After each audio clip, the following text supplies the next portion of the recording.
Welcome to the Catalyst Sale Podcast. Whether you are a sales professional, not in sales, but interested in helping people solve problems, or a founder, CEO who is looking to grow your business, you'll find practical tools and stories and experience you can apply to your role. This is Mike Simmons. I'm the founder of Catalyst Sale. Sam Jacobs is our guest today. Sam is a longtime CRO in the New York City tri-state area, founder of the Revenue Collective, and host of the Sales Hacker podcast. Sam, thanks for joining us. Thanks for having me, Mike. So, Sam, I love the work that you're doing with the Sales Hacker podcast. I thought I'd start there. What was the catalyst, so to speak, for starting that podcast? Well, the catalyst was pretty straightforward. I was running Revenue Collective. It was just in New York. It was like the fall of 2017. Max Altschuler is a friend of mine, and, we're both sort of like networky people. And so he reached out to me, and I didn't, somehow I must have said something that intrigued him. And he reached out to me and said, we want to launch a podcast through Sales Hacker. Do you want to do it and be the host? And, didn't take me but 3 seconds to say, hell yes. And so that plan was hatched in the fall of 2017. And then we spent some time, putting the pieces in place, figuring out the format, workshopping a couple ideas. And then I think we formally launched our first episode in March of 2018 that I recorded from London with, I think it was Kiva Kolstein was our very first guest, the Chief Revenue Officer of A.C.T.S. And I was in London because I was a full-time CRO at a company called BehaveVox. And then, when you got Sales Hacker has a distribution of, they got an email list of 100,000 people plus. I don't know, how many open the emails and all that other stuff. But so when you have that built-in distribution channel and you have a reasonably good sense of how to do the thing, and I was a DJ in college, so I had a rough idea of how it should go. And anyway, it's grown from there. We're doing well. We just finished April. We did about 26,000 downloads. We're averaging 6,000 a week or so. Hope to grow it to like 50,000 or so. But yeah, that's kind of like the origin. Awesome. So how come you didn't go the DJ path? Well, the problem with me and WNRN 91.9 Modern Rock and No Commercials in Charlottesville, Virginia, is that they had a strict format and I kept playing my own music. So I got suspended a few times, actually. I had a Wednesday night show and I wanted to do like every Wednesday at 7:30 p.m. I wanted to play like a long, deep Metallica cut, like, from And Justice for All or Ride the Lightning or Master of Puppets or something. Anyway, that's not the audience for that. So it was things like that got me suspended and then fired. So what I hear there is kind of breaking the mold and kind of, march into the beat of your own drum and, just saying, hey, I want to be creative and I want to apply some different things here. Has that been a core or how has that impacted your success as you've gone over your career arc? Well, it's impacted it negatively in some ways and positively in others.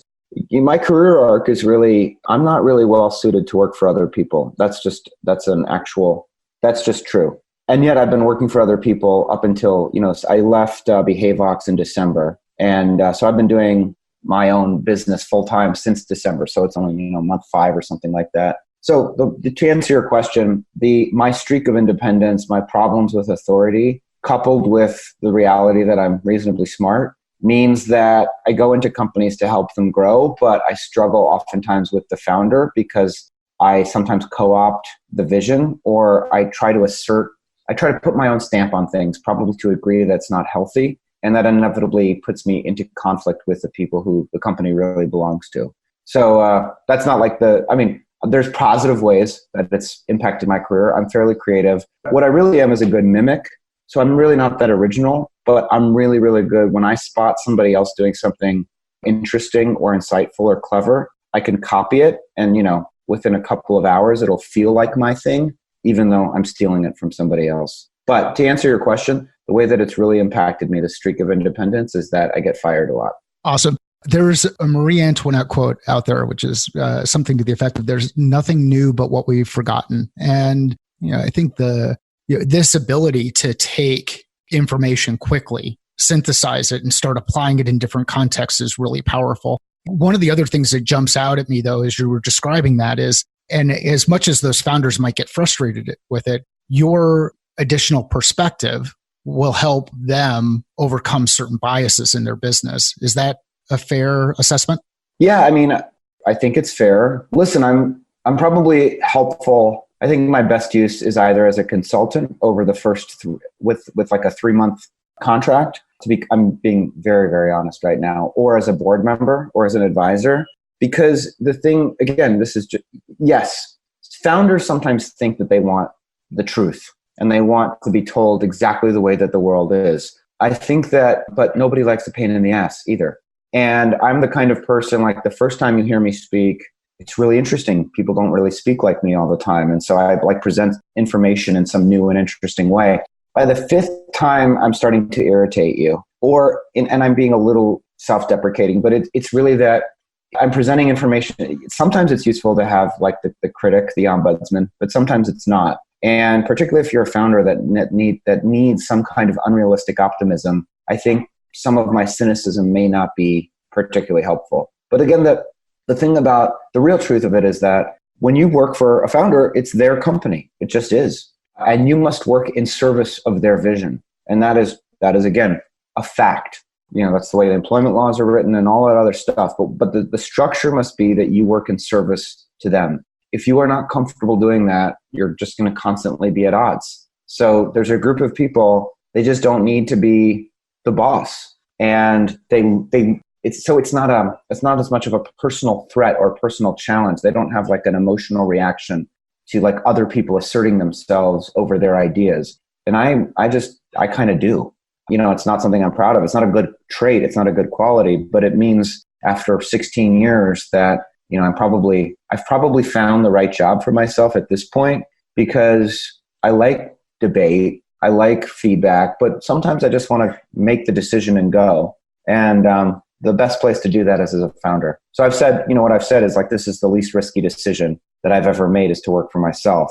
I think it's much riskier, actually. And you can see my track record, which is I was at BehaveHawks for 10 months and the Muse for 9 months, and there's a reason. It's because as I get older and grumpier, it's risky for me to go into a situation every day where there's a risk of conflict, where there's a risk that I might say something that doesn't quite align with the vision or the way that the other founder wants it. So at any rate, long-winded answer to your question.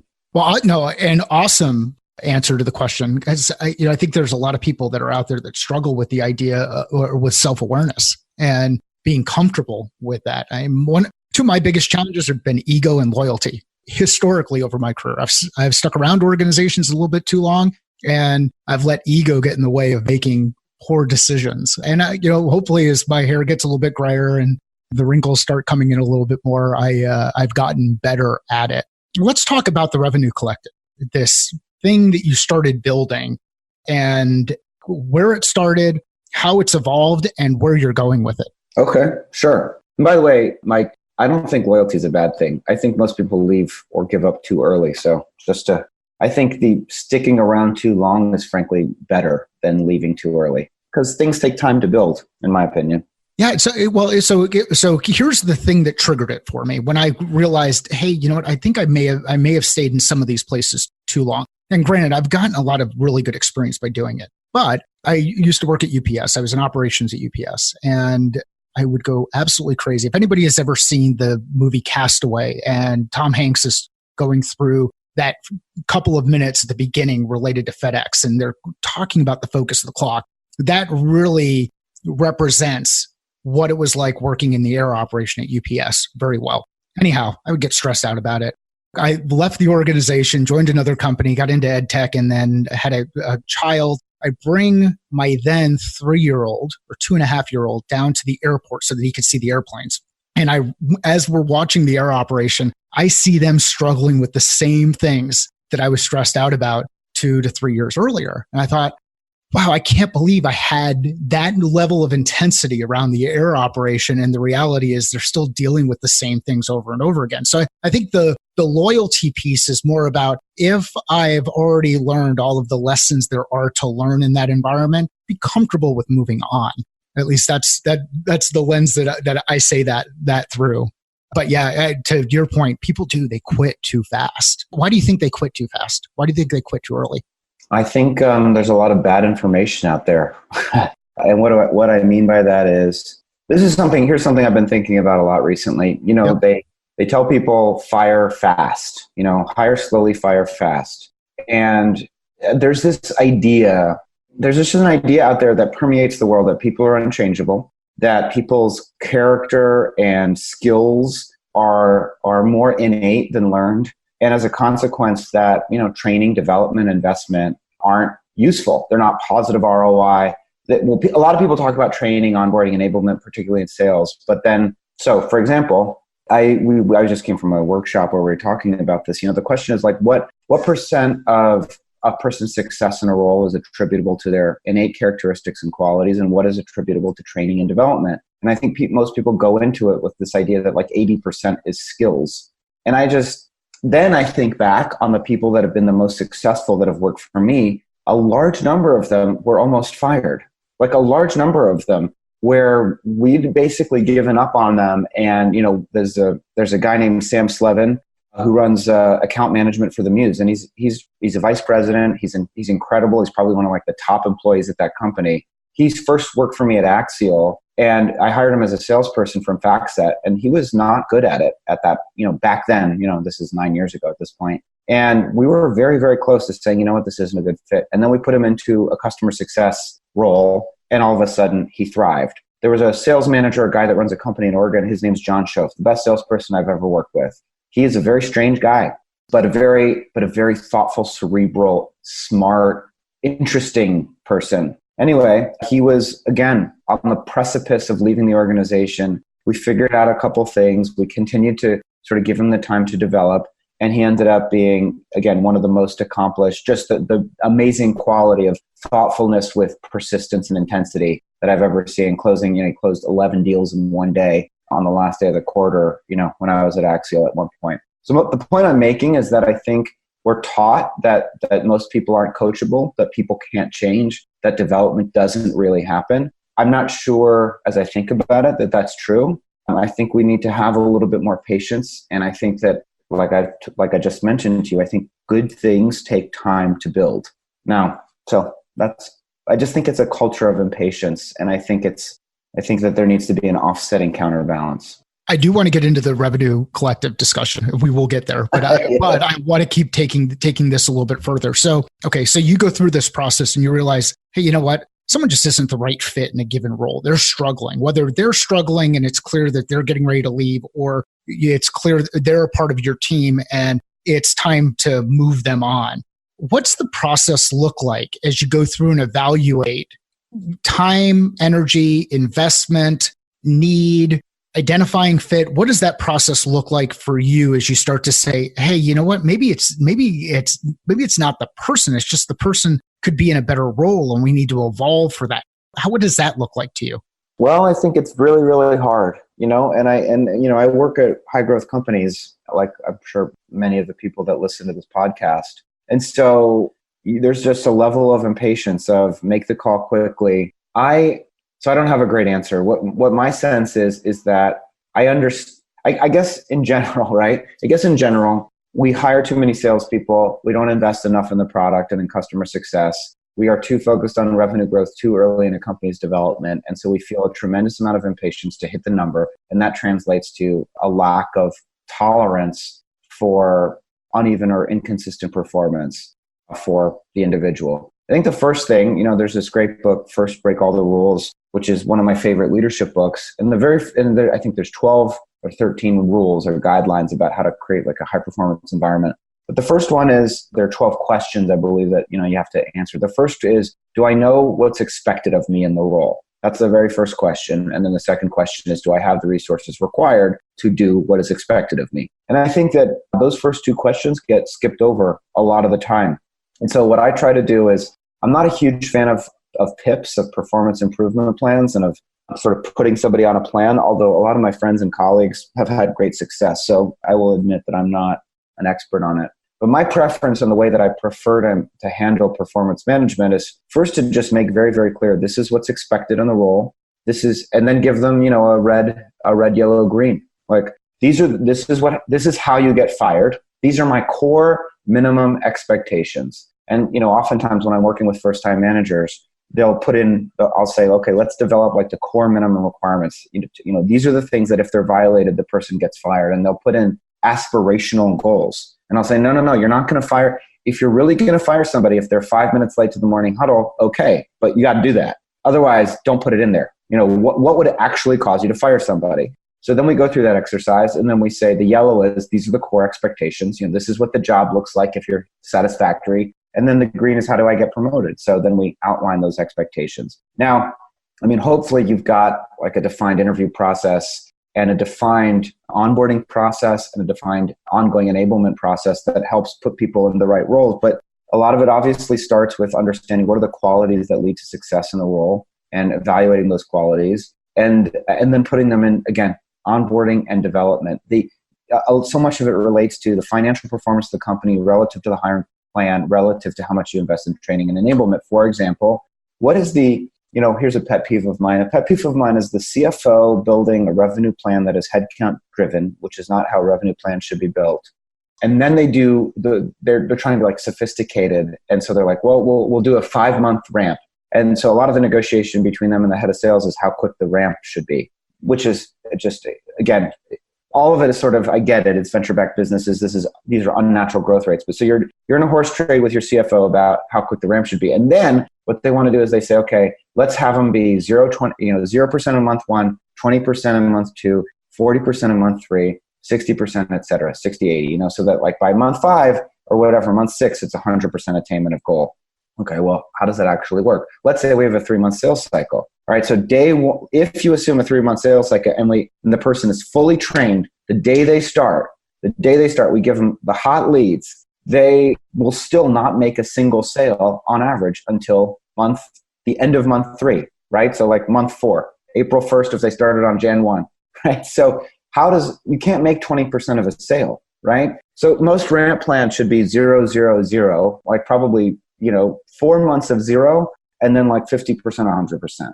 But at any rate, what is the point there? The point is that we have to have the right expectations of what good performance looks like and what's reasonable. And from there, we can evaluate whether people are performing in those roles in the right way. Now, when somebody's not performing, this is a super long-winded way of answering your question, and we're trying to figure out what to do with them, I don't have any great guidelines except you have to be creative. Maybe that's where my creativity comes from and metaphorical thinking. Okay, what this person, do they have, it's a skill and will, right? So do they have the skill and do they have the will? And if they have the will and they don't have the skill, do they have the skill because they can't learn the skill or because we're not teaching them the skill or because there's a better set of responsibilities that align with their existing skills? And so in that case, you got to answer that question and figure out, is there somebody else? But I think one of the things the reason Revenue Collective exists, tying it back to, that part of it is because of the way people are treated in organizations and companies. Founders have a lot of career longevity. Yes, they can get fired. They don't get fired very often. That is the truth. CEOs don't actually get fired that often, but salespeople and executives do get fired very often. And so we need to, again, part of what I'm trying to underscore is that when you hire somebody, you're taking on responsibility for them. They're not just an input into your revenue machine. It's a human being. And so there just needs to be a little bit more humanity in that process. I know we need to hit numbers, and I know capitalism is a cold-hearted system, but I also know that you're going to get more return if you're willing to make investments in your people over time, which may mean that you should hire fewer people, frankly. If you don't have the time to make the investment, if you feel like your resources are stretched too thin, then maybe don't hire quite as quickly. Yeah, and there are a couple of things that you said there that really resonated for me and triggered some other thought. One is the importance of asking questions and being okay with what the answer is, like not going in, asking a question and expecting a specific answer. So you really got to limit those preconceived notions on what the answer to that question is. The other thing is you were going through the ramping piece, because we all know that ramping is definitely linear and everything just go, 1 becomes 2, becomes 3, becomes 4. But how many times do those organizations remember the seasonality of their business and look at, not only how long a sales process goes or how long a common sales cycle is, but how does that change over the course of a year? And how is that impacted by the market you're delivering to? And where does fiscal year apply into this? I mean, there's just so many different variables. And one of the most common things that I hear is we just need some better sales reps. We just need more sales reps. We just need to put more bodies at this problem. And what we're forgetting about, and you hit on this right at the end there, is the human aspect of this. If you are bringing in someone into your organization, you are making a commitment, not just they're making a commitment to the organization, you are making a commitment to them. It is part of your obligation to help them be as successful as they can be, just like it is part of their obligation to help you be as successful as you can be. So let's talk about the Revenue Collective. Like, how did it get from idea, concept of, hey, you know what? There's risk here. There's a lot of, there's this constant turnover in the VP of sales, sales executive, sales leadership role, to people need some help. Can you just kind of walk us through the process of, you identified a problem and then you started bringing some people together, and just give us the background on the Revenue Collective? Sure. This is a business that I never intended to be a business, as many great businesses are. My career over the last 16 years, the first 7.5 years were at a place called Gerson Lehrman Group, GLG, big office in Austin, Texas, big office in New York, massively, massively profitable, incredible success story in a way that sort of under the radar. Gerson Lehrman Group has raised something on the order of $600 or $700 million and distributed 100% of it as dividends right away. So they've never had to invest $1 into their business, save for like the $2 million seed round that they did in 1999. And that's because the business is so massively profitable. So what happens there is you get paid a lot of money at a very young age. I'm sure that the comp situation is much more organized and bureaucratic these days. But when I was there, I was in my mid to late 20s and rocketed up, the promotion scale, and had a lot of responsibility very early. And as they say, thought my shit didn't stink. And I came out of there in 2010 after having made a lot of money and had a lot of success. And I was trying to sort of pitch myself into C-level roles at early stage companies, yep, which I got. But when I got those roles, I realized that I really didn't know what I was doing. And that's because I never had to really know structurally, from an industry standard perspective, what I was doing at GLG, because everything we tried worked, which is frankly the benefit of a product market fit, which is what we've got at Revenue Collective right now. So I got this job at Axial, and I was responsible for building a sales team and for building an account management team. And I'd kind of done it, but never really done it. And so I started putting a dinner group together in New York of friends, basically people in similar situations that were in leadership positions, to start hanging out, to form a club. And we began to get dinner quarterly that we paid for ourselves. And that was in 2013, 2012. And it had some great people in there. And then one thing, I have this metaphor, pulling the thread. That's a lot of strategy is just listen to the market and do what the market seems to be asking you to do. And so that's do the obvious next thing. So the obvious next thing was we created a listserv that I modeled after, frankly, MSP, which if you're familiar with, the Modern Sales Pro email list, which is like 9,000 people on it. But I made it only for executives, and then I gave it a name, Revenue Collective. Then I put together a policy document. Then I got a sponsor. Then I did the podcast. It really started taking off over the last 2 years. When I started doing the podcast and talking about Revenue Collective, people started reaching out saying, we want to do this in our city. And that was a trigger. There's two huge things that I don't know if they're huge. One of them was it was free, and I started charging for it. And I had no idea what would happen then. And this is all the logistics of it. I can talk about why, because we're not talking about that yet. But the logistics of it are, we started charging dues on January 1st, 2018. It's almost like a fraternity in a way, like a cynical, if you're ever in college and people say, I don't want to pay for my friends. Why did that trigger? Why did you think that, hey, I don't want to pay to build up a friend network, or the fraternity thing? Like, I wasn't sure if they wanted to pay. Right. Yeah.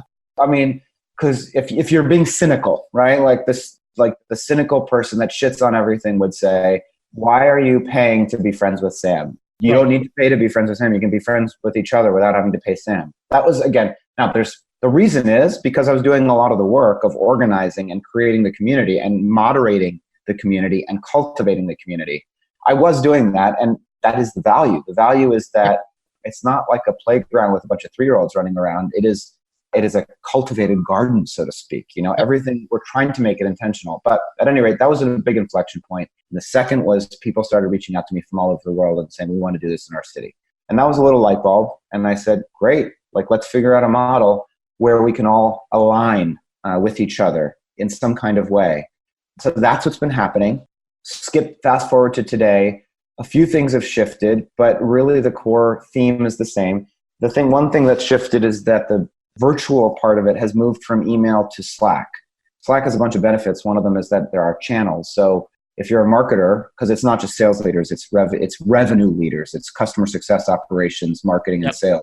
If you're a marketer, there's a marketing channel. And if you're at a company that's seed stage, going from 0 to 10 million in ARR, there's a channel for that. And if you're going from 30 million to 100 million and you have those kinds of problems, there's a channel for that. So we've got a way of segmenting the conversation that makes it more manageable. And I'm sure future segmentation will happen. So fast forward today, when we first started doing those interviews, there was 10 or 15 people just in New York. We're now officially in 7 cities. We have 305 members all over the world. We're growing quite quickly. In fact, maybe too quickly. But at the current pace, we'll be at 600 or 700 by the end of the year. We're in, our next cities will be Los Angeles, San Francisco. I have a call with somebody from Singapore, maybe Phoenix, Mike. And we're in Indianapolis. So this thing is resonating with people. Like this is you talk about product market fit. This is what does it feel like? I will tell you what it feels like because we have it. It feels like I'm not doing anything and the thing is growing. I'm not doing anything, but I'm far more focused on customer success than on new member acquisition, right? It's 100% referral based. It's only VP level and above, and no CEOs, no founders, no investors, none of the people that are normally kind of sticking their nose in stuff. It's only for the operators. But there's no place to sign up online. I mean, you can become a lead and fill out a form on Squarespace or something, or you can email me. And yet we're growing. We're growing very, very rapidly. Why? Because people feel alone in these jobs, and they feel like they need community and they need support. And because the average tenure of an executive is between 16 to 18 months at a high growth company. And this is to the point about impatience and about pulling that trigger too early. My last job was 10 months, the one before that 9 months. That's not good. I don't think it's good. It used to be you put out a press release when you hired a new VP of sales or a chief revenue officer, and the expectation was they would work there for 3 to 4 years. Now the expectation is we'll use this person for this stage of growth and then we'll bring in somebody else.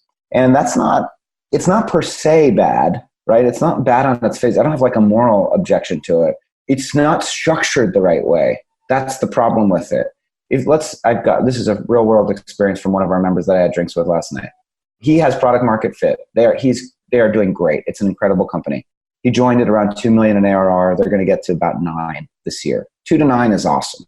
I don't know if he's going to make it the distance with this company. I think the company will be very, very valuable. I think the company will likely be acquired, but I don't know that he will be there because it'll probably be 3 or 4 years from now. And there'll probably be a point at which the founders decide that they need a different C-level person.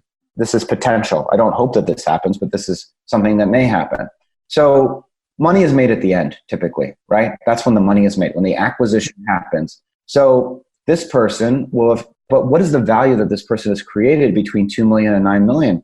Well, 2 million is still not really a company, is the honest truth. And 9 million is. What that person has done is solidified that there's a clear market for this category, for this product. It is clear. He has removed a tremendous amount of risk from the overall narrative of the enterprise, and as a consequence has dramatically increased enterprise value, right? Anybody can build a $2 million business. It's actually kind of hard to build a $10 million business, especially capital, with efficient use of capital. So what's that worth? Well, a $10 million business in these days, at high growth, at those growth levels, might be worth as much as $100 million, and a $2 million business might be worth $20 million. And so this person has had a major role in creating $80 million worth of enterprise value. And for that, they will make, $250 base and maybe some commission against a very aggressive target that's only going to go up next year. And that's not enough. I don't think that's fair. Or I don't know what fair is. I just think that there's an opportunity. There's more leverage in that conversation that our side has that we can negotiate for. And so that's why we exist. That's why Revenue Collective exists. It exists as a community to help people manage and navigate their careers more effectively. It started off just as best practice sharing, right? It started off as, hey, I need to build an SDR comp plan. Should I comp on meeting set or opportunities? And should I give them 1% of a closed deal or not? What are the different opinions there? And we do that all day, every day. We're answering tactical questions about how to do your job.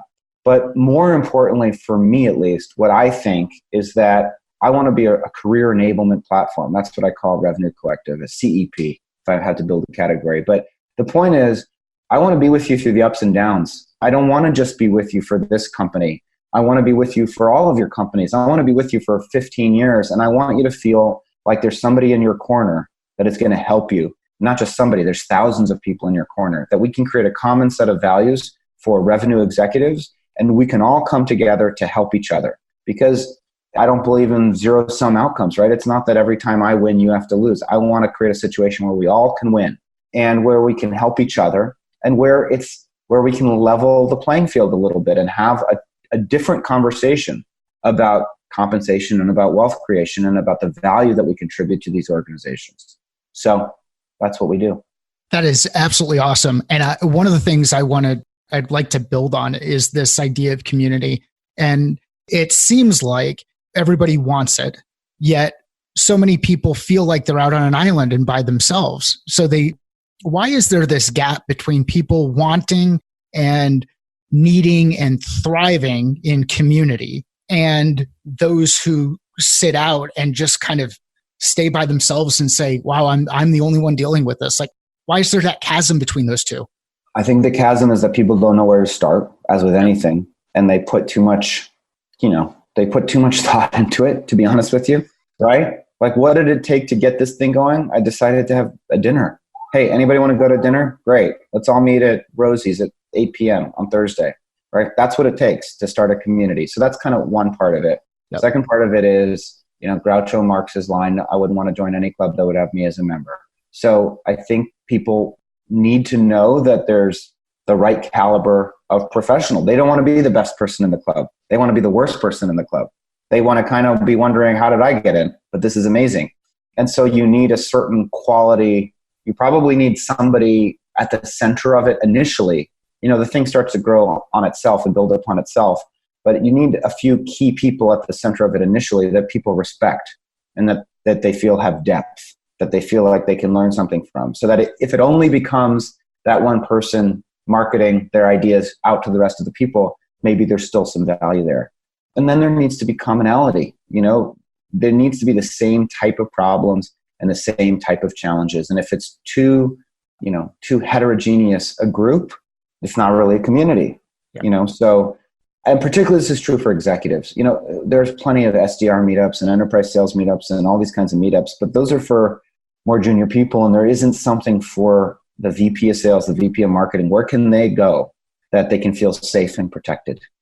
So actually, I want to shift gears here a little bit. So there are a number of different challenges that we've talked about here. One of them is that we just tend to overcomplicate our stuff, whether it's a founder inside an organization overcomplicating things because they're getting pressure from outside investors who are saying, hey, you need to do this, or it's imposter syndrome that a VP of sales runs into because they're hearing that pressure and now they're starting to react and shift. How do we uncomplicate our stuff?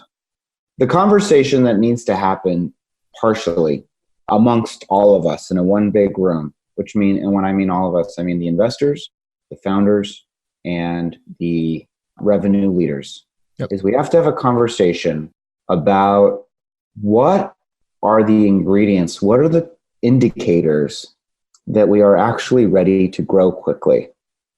And that's one conversation. And then the second conversation is, and how does growth actually happen? Yep. So the first question is, what are the indicators? And that's about product market fit and a big market and the order of operations. But the point that I make in both of those questions is, because the first point is that revenue is a lagging indicator. And once you start collecting revenue, it becomes very difficult to get yourself off of that as the leading metric. Yeah. And it can be very, very dangerous. And that's because the second question, how is growth generated? How do you make money, persistently and predictably over many years? And the way that you do that is an amazing product with a great demand generation capability. And what that means is that we have to stop building the revenue plans based on headcount. The way that you make money is not hiring salespeople. The way that you make money is investing in marketing or SDRs. But whatever, you have to figure out, how do I get a meeting And that's not the salesperson's sole responsibility. How you get a meeting is the job of the entire go-to-market organization. And then the salespeople are the people that are supposed to turn meetings into money. And then, of course, the right money, because then the customer success people have to renew that money. The problem is when you, again, too much pressure on revenue, puts too much pressure on sales, which in turn contorts things. And all of a sudden you're selling bad deals. And all of that might be because you don't really have product market fit. That actually, like, you haven't figured out a bunch of core stuff like who's the right customer, how much should we charge them, are we charging the right amount, are there enough of those people at that price to build a big company? Those are key questions that need to be answered. And I feel like we don't spend enough time talking about them. We just fly, we're just, of course there's a huge market, and you just say a bunch of bullshit because you feel like you're supposed to say that because you're supposed to be a venture-backed company. But venture capital is a very specific type of capital, and not every company needs to be that. So how we uncomplicate things, getting back to your original questions, let's at least agree on how a meeting is generated. How do we get a meeting? And can we agree that it's hard to make money if you don't have meetings? And so the key input is meetings. And how do you get a meeting? And let's solve that. And what's the best way to get a meeting? I can tell you, because I run a business that doesn't do any marketing and doesn't spend any money on sales or marketing. The best way to get a meeting is to have some current customer tell their friend that they should buy this product. That's the best way to get a meeting. And that is the natural rate of growth of an organization, is the rate of referrals. That is I don't know how to call it, but it's not, hiring salespeople isn't unnatural, but hiring salespeople, investing in demand generation, changing people's natural state to align with your desired outcome, it's unnatural to a certain extent, in the sense that you're trying to change a status quo. So, but what is the existing status quo? The existing status quo is the rate of referrals. And so, one indication of whether your business is ready for venture capital is, are you trying to keep up with the rate of referrals? Or are you not getting any referrals at all? Because if I'm trying to keep up. That's what's happening. I'm getting more inbounds of sales leaders and executive leaders and marketing leaders say, how can I join? How do I get started? And my problem isn't demand. My problem is that if I add 300 more people to my Slack community, it's going to become absolutely useless and a pile of horse shit. And I don't want that to happen because I have 300 happy people. And I don't need to add 300 people that are only going to churn. What I need to figure out is how do I keep the next 300 people and create a structure and a system that keeps our customers, which is the problem that most companies need to spend a lot more time on. We should spend a lot more money on customer success before sales and marketing. And then we should spend a lot more money on marketing before sales. Sales should be the end. Yep. And for whatever reason, we've got it in our head that we should just start doing the sales thing, because if we throw a number of bodies at it, we're going to go ahead and get more people to engage in this thing, and we're going to get them to buy. And they forget about all of the other potential leaks that exist inside that ecosystem. And I don't know if I stole this from you or stole it from somebody else, but you talked a bit about revenue operations. That's how I am thinking about the overall ecosystem, from where a customer has a problem, whether it's known or unknown, and there's a solution that exists out in the marketplace, whether it's known or unknown. And how do you navigate from that point of, hey, I've figured out I've got a problem, to now I've got this awesome solution and I'm telling other people. And there's so many different people that are part of that chain. And if you're going to improve and build scale, you need to be able to bring in the right people at the right time to meet with the right customer at the right time to help drive that success. Is that a fair assessment? Yeah, I think so. I think it's super hard, right? This is not an easy thing to do. This is why companies fail. And that's why I have so much admiration for founders and teams, of people that figure this out at scale as they grow. The companies that break through 20 million on their way to 50 million, on their way to 100 million. That shit is hard. And the hardest part of it is, again, it's the alignment of everything besides the sale. It's, how do I get this person, and maybe this is sales, but probably it's more marketing. How do I get them to think about the problem in such a way that they expect my product based on what I've already built. They expect that's the way that the problem will be solved. Yep. You know what I mean? Which is That's a messaging thing, because you can have a problem and I can have a solution. But if you have an idea about how that problem should be solved and my solution doesn't work that way, you might think that it doesn't work. So what I have to convince you of is we both agree there's a problem and we both agree that this is the way to solve it. And therefore, here's my product. Good job. Good news. I've built it in accordance with our existing agreement. But those expectations have to be all lined up. Again, the thing, this isn't rocket science and it's not particularly insightful, but especially in subscription businesses, it's a lot. Getting the customer, I'll tell you as a business owner myself, right? We have members. Do I give? Yes. Do I want to grow? Of course I do. But I mainly want the thing not to suck. I don't want people to it doesn't do me any good. Our fees currently are $80 a month, right? We'll raise them at some point for new members, but this is not a lot of money. I don't need the $80. I need the $80 for 10 years, right? Then it's a lot of money. Then it's $10,000. Yep. If I get it for 3 months and they quit, I don't really need $240 in my life, right. So I need them to stay. It doesn't do me any good to acquire a customer if they leave soon. I need them to stay. Yep. So how do you get someone to stay? Well, they have to come in expecting the thing that I give them. Yep. And then we all have to agree it's a big problem. And if that all lines up, then they'll stay, and then I can go find more people. So a lot of what you're describing, brings me to think about design thinking and designing based on whether it's a desired outcome or designing based on an expectation or designing based on this ideal, whatever it is. How do we improve alignment across organizations? Well, great leaders can help improve alignment. Mm-hmm. The way that, to a degree this is why I leave companies, right? Because this is what I'm about to say is true, which is that it all comes down to the CEO, man. It really does. Their leadership, he or she's leadership, is the thing that can create alignment. But they have to be really good because it's not an obvious skill. What does alignment mean? First of all, it means that you start from your values and you start from your mission and your vision. V2 Mom, as Mark Benioff coined, but it doesn't matter. The point is we all have to agree why we're here. We have to agree on the values, which are the way that we're going to solve the problems. And we have to agree that this is the destination. This is where we're trying to go. If the strategy, that's why you have to focus. That's why it has to be simple, yep. Right? That's why it can't be too complicated, because the strategy isn't me telling you, Mike, what to do every second of every day. The strategy is, Mike, here's where we're trying to go. Here's how to use a compass. Here's how to use a Swiss Army knife. We're all in the woods. I can't see you. I'm giving you a flashlight. I just need you to be on the other side of the woods in, whatever town in 2 weeks. And this is how. I don't want you to kill any bears, but you can kill deer, whatever. This metaphor is getting belabored, but that's strategy. That's what it is. Yeah. People don't really understand what strategy is. So anyway, to your point, how do you get alignment? We all know why we're here. We all know what the problems are. We all agree on the way that we're going to solve the problems. And we have a clear set of indicators across the organization that truly matter, that help us figure out if we're on the right track to solving those problems. I think that's how you create alignment. When you don't do that, what is an example of not doing that?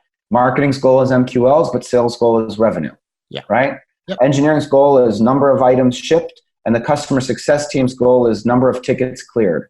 Okay, well, why are you clearing a lot of tickets? Because there's a lot of bugs. Do you need to ship just for shipping's sake, or do you need to align the product use with the customer? So, those common KPIs, but the KPIs can't come before the mission, the vision, the strategy. Why are we here? The KPIs should inform those objective statements. They shouldn't be the end unto themselves. And this is one of the primary reasons why you can't just take, or at least in my opinion, why you can't just take somebody else's playbook and insert it into your organization. You can't take these KPIs and say, okay, all of a sudden that's what I'm going to go ahead and use inside the organization. You've got to take the data that you have inside your organization, maybe use the information that's available publicly to help inform ideas and concepts, but make it your own. And that's why we talk about it.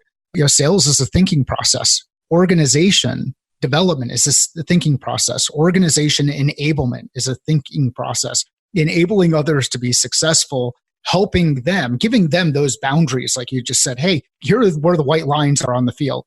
You can eat deer, you can't eat bear. You're starting here, you need to get there. You've got these tools, go execute. Sam, this has been an awesome discussion, and I really enjoyed the time and the thoughtful nature of the approach and the background and a number of the areas that we went. If people want to learn more about you, the Revenue Collective, how to engage with you, what you're working on, where can they find you? I think the best place to find me these days is on LinkedIn, linkedin.com/the-word-in and then /Sam F. Jacobs. Obviously, you can download the Sales Hacker podcast. That's in iTunes. And you can email me, sam.f.jacobs@gmail.com. And just give me some time to respond because, all of us are getting a lot of inbounds from a lot of different places, but I will try to get back. And, we exist to help people. So if you need some help, let me know. Sam, thanks for joining the podcast. We'll include all of the links discussed in the show notes. If you know someone who would benefit from hearing this discussion, please share it with them. Let us know via Twitter or LinkedIn. Thank you for reviewing the podcast. Your ratings and reviews help people discover this podcast. We'll begin reading reviews on future episodes. Also, thank you for listening to the Catalyst Sell podcast. Please let us know how you are applying lessons learned and concepts discussed in your role today.